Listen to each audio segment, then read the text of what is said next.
एक छोटे से शहर में एक पुराना रेलवे स्टेशन था जहां सन्नाटा रात के अंधेरे में गूंजता था।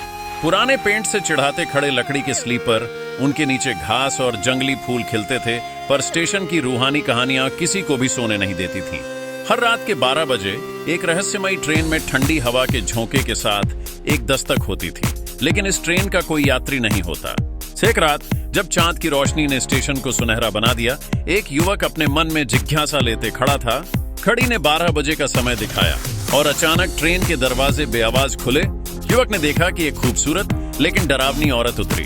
उसके चेहरे पर एक अजीब सी चमक थी और जब युवक ने उसके पैरों को देखा तो उसकी हिम्मत जवाब दे गई। उसके पैर नहीं थे। डर के मारे युवक ने रण की राह पकड़ी, लेकिन औरत उसके पीछे खड़ी थी। उसकी आंखों में एक रहस्य था।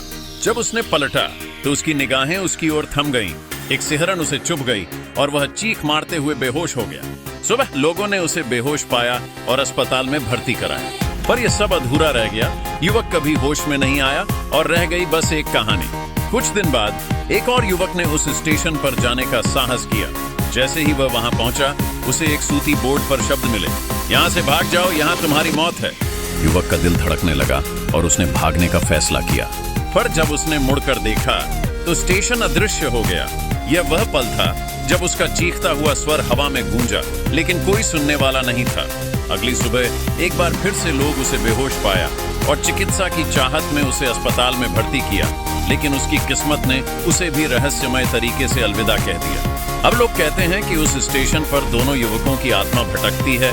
रात की खामोशी में उनका अक्स हर किसी के रोंगटे खड़े कर देता है। स्टेशन की गूंजती रातें अब और भी भयानक लगने लगी हैं।